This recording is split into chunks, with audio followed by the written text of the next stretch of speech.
코로나 바이러스 감염증 19 국내 발생 현황에 대해서 말씀드리겠습니다. 3월 27일 현재 총 누적 확진자 수는 9,332명이며 이 중에 해외 유입 환자는 309명으로 외국인은 31명이었습니다. 이 중 4,528명이 격리 해제가 되었습니다. 어제 신규로 확인된 확진자는 91명이었고 신규로 격리 해제가 되신 분은 384명 증가하여 전체적으로 격리 중인 환자는 계속 감소하고 있는 추세입니다. 그렇고요. 그 다음에 역학조사를 시행한 결과 전국적으로 81.8%는 집단 발생과의 연관성이 확인되었고 14.9%는 조사 또는 분류가 진행 중인 그런 사례입니다. 전체적으로 감염 경로에 대해서 말씀을 드리면 해외에서 유입된 사례가 309명으로 전체 환자의 3.3%였습니다. 신천지 관련한 사례가 7,635건, 전체 그 집단 발병 사례가 7,635건이었고, 이 중에서 신천지 관련된 집단 발병이 5,079명으로서 54.5%였습니다. 그 밖에 병원이나 요양병원 등과 관련된 집단 발병이 15.6%, 그리고 확진자하고의 접촉자에서 발생한 경우가 11.3%, 그리고 조사가 진행 중인 게 14.9%입니다. 시도별 발생 현황을 말씀드리면 서울은 어제 신규 환자가 12명이었습니다. 대부분 해외 유입 사례나 확진자 접촉자가 많았습니다. 대구 지역은 34명으로 환자가 많았으며 대부분은 요양병원이나 다른 집단 발병하고 연관된 사례가 대부분이었습니다. 그 다음으로 경기도가 11명으로 많았으며 해외 유입 사례가 많았고 집단 발병과 관련해서는 부천 생명수 교회 관련돼서 접촉자 중에 확진이 증가한 사례가 있었습니다. 그 밖에 경북도 9명 정도가 증가를 하였고 요양병원 관련된 그런 발생 보고들이 상당수 있는 상황입니다. 어제 검역 단계에서 확인된 환자는 13명이었습니다. 집단 발병과 관련해서는 서울시 구로구 소재 콜센터와 관련해서 3명이 격리 해제 전에 시행한 검사에서 확진이 되어 자가격리 중인 접촉자 3명입니다. 3월 8일부터 현재까지 총 163명의 확진자가 확인되었습니다. 확진된 3명은 모두 부천시 소재 생명수 교회에 관련된 접촉자였습니다. 대구에서는 달성군 소재 의료기관 제2미주병원에서 3월 26일 입원 환자 1명이 확진되어 직원 및 환자 355명에 대한 검사를 실시한 결과 61명이 추가로 확진되어 현재까지 총 62명의 확진자가 확인되었습니다. 이 중 환자는 60명, 간병인이 1명이었습니다.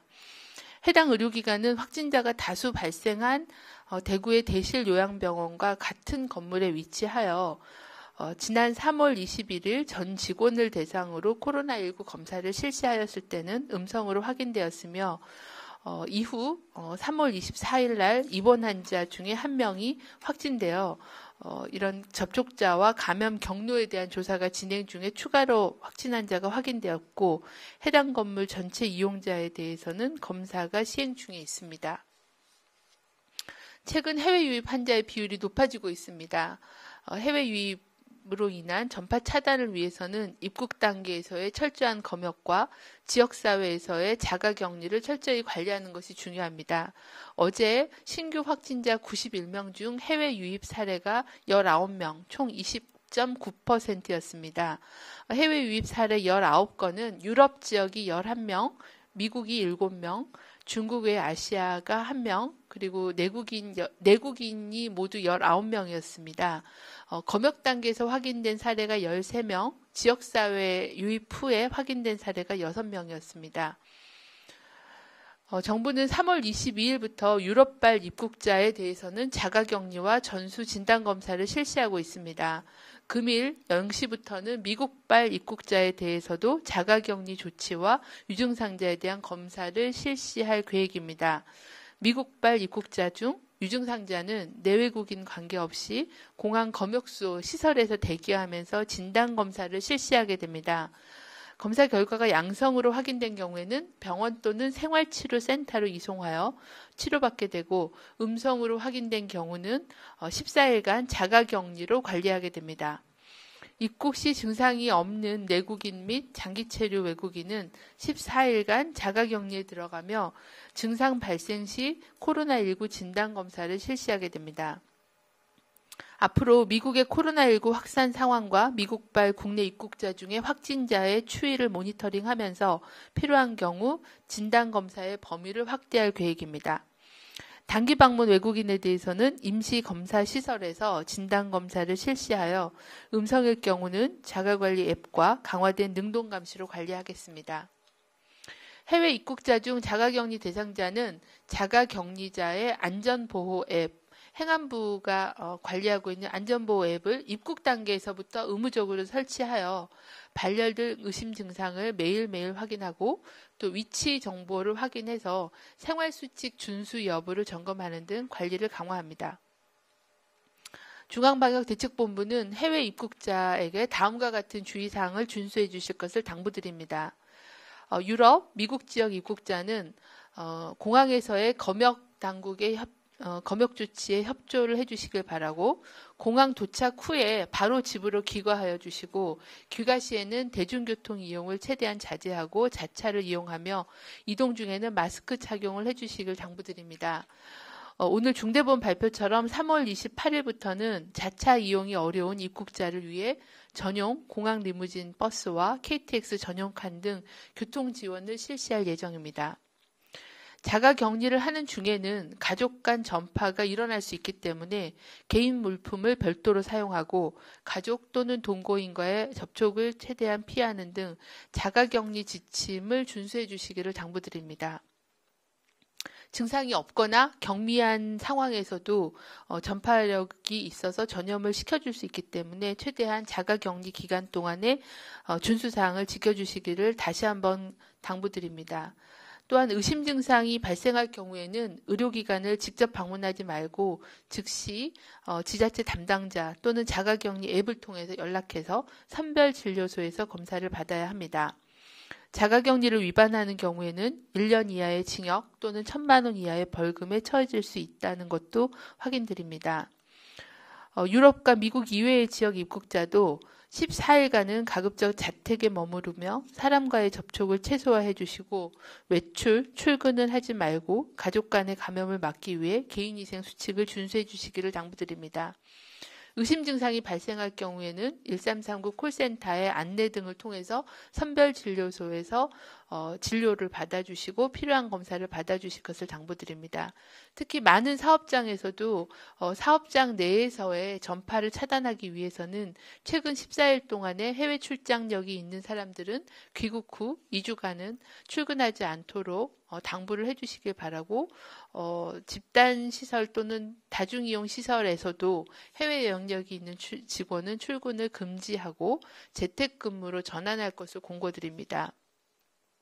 정부는 3월 22일부터 최대한 집안에 머무르면서 외출을 자제하고 또 직장에서도 직원끼리의 접촉을 최소화하는 등 강화된 사회적 거리두기에 대한 운동을 취하고 있습니다. 또한 감염 위험이 높은 일부 시설과 업종의 운영을 제한하는 등의 조치를 시행하고 있습니다. 국민들께서 사회적 거리두기에 적극 동참해 주신 덕분에 지역사회 감염의 전파 규모가 급격하게 증가하고 있지는 않은 상황이지만 사회적 거리두기를 완화하거나 느슨하게 했을 경우에는 집단 발병의 위험이 여전히 상존합니다. 특히 오늘부터 내일부터는 주말입니다. 주말을 맞이하여 실내에서 밀폐된 장소에서 밀접한 접촉이 일어날 수 있는 종교 행사 또는 실내 체육시설에서의 운동 등 실내에 밀접한 접촉이 일어날 수 있는 활동은 최대한 당부해 주실 것을 다시 한번 거듭 당부를 드립니다. 중앙방역대책본부는 코로나19의 장기화와 사회적 거리두기가 강화될수록 많은 국민들께서 불안과 우울감을 느끼고 있다는 점도 잘 알고 있습니다. 특히 경제적인 피해가 큰 자영업자 그리고 개학 연기로 부담이 가중된 학생과 학부모들의 심리적 위축이 상대적으로 크다고 보고 있습니다. 이에 대한 따뜻한 배려와 관심이 필요한 상황입니다. 신종 감염병 유행이 지속되면서 누구나 우울감, 불안감을 느낄 수 있습니다. 이러한 코로나 우울증을 예방 극복하기 위해서는 주변 이웃, 친구들과의 연락을 유지하며 안부 인사를 나누고 서로 격려하는 사회적 거리 두기는 하지만 마음 가까이 두기의 활동을 권고드립니다. 또한 전문가의 도움이 필요할 경우에는 국가 트라우마 센터, 정신건강복지센터 또는 1339 콜센터 등을 통해서 전문적인 심리 상담을 제공하고 있으니 이용하실 수 있습니다. 국립보건연구원은 3월 27일 코로나19에 대한 보다 적극적이고 효율적인 연구 강화 방안을 모색하기 위해 과기부, 식약처, 의료기관과 함께 민간협의체를 구성하여 운영 방안을 논의할 예정입니다. 이 향후 민간협의체를 통해서 진단제, 백신, 치료제와 관련하여 연구개발 현황에 대한 정보를 공유하고 실용화를 앞당길 수 있는 그런 방안을 마련할 계획입니다. 이상입니다. 네, 지금부터 질의응답 가지도록 하겠습니다. 사전 질의받은 두 가지 내용에 대해서 먼저 질문 드리겠습니다. 첫 번째 질문입니다. 확진 환자가 나온 대구 요양병원은 동일 집단 격리, 코호트 조치로 관리합니다. 하지만 1인 1실을 사용하지 않기 때문에 환자 감염이 반복되고 있습니다. 1인 1실 격리 등 추가 대책이 필요해 보이는데 계획이 있으신지요? 질문했습니다. 네, 현재 대구 지역은 이제 신천지 교회 그 유행 이후에 이런 2차, 3차 전파를 통해서 요양병원을 중심으로 한 집단 발병이 보고가 되고 있습니다. 오늘은 브리핑 드린 것처럼 정신병원에서도 집단 발병이 발생하고 있어서 이런 요양병원과 정신병원은 이제 다인실을 이용하다 보니까 감염 관리가 굉장히 어려운 그런 한계가 분명히 있습니다. 현재 요양병원에 입원하신 환자분들은 확진 환자의 경우에도 간병이 필요하기 때문에 확진 환자의 격리도 어려움이 상당히 있습니다. 확진 환자에 대해서는 여러 개의 전담 병원들을 확보하여 간병 인력 등 간호 인력을 지원하여 확진자군 관리를 하고 있습니다. 나머지 그 노출되신 그런 환자분들에 대해서는 별도의 그 노출자 그 격리 병원을 마련하는 것을 최대한 노력하고 그리고 어려운 경우에는 그 해당 병원에서 최대한 그 병실을 충분히 확보해서 1인 1실 또는 격벽을 이용한 그런 코호트 격리가 될 수 있게끔 최대한 감염 관리를 강화하도록 그렇게 하겠습니다. 이 부분에 대해서는 좀 더 그 시설과 그 지역사회 현황에 맞는 그런 대책들을 대구시와 계속 그 협의하고 추진하고 있다는 말씀드리겠습니다. 두 번째 질문입니다. 어제 브리핑 시 부본부장이 싱가포르 등 해외 사례를 참고해 개학 여부에 대한 입장을 밝히겠다고 했는데 싱가포르에서 개학과 동시에 유치원 집단 감염이 발생했습니다. 싱가포르의 사례를 어떻게 보는지, 국내에서도 개학이 됐을 경우 학교 내 집단 감염 가능성이 높다고 볼 수 있는지 질문드립니다.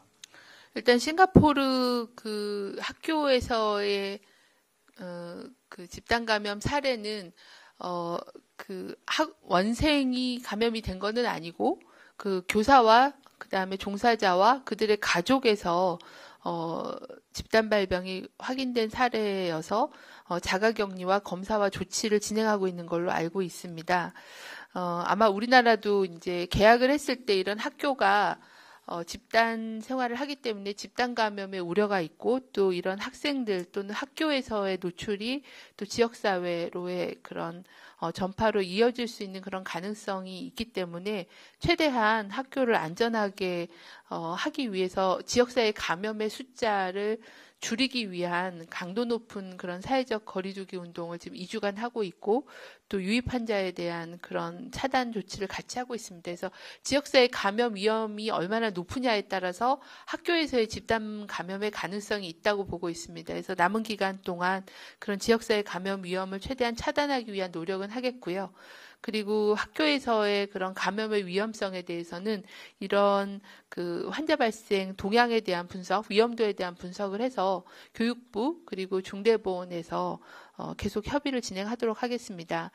저희는 이제 학교가 개학했을 때 안전한 관리를 하기 위한 여러 가지 지침, 매뉴얼, 그리고 환경에 대한 정비, 그리고 사전 위생 물품에 대한 확보, 그리고 교사에 대한 교육들, 그리고 저희 질병 방대본과 보건 보건당국은 학교에서 사례가 발생했을 때 어떻게 역학조사와 조치를 할 건지에 대한 그런 역학조사에 대한 지침 이런 준비를 진행을 하고 있는 그런 상황입니다.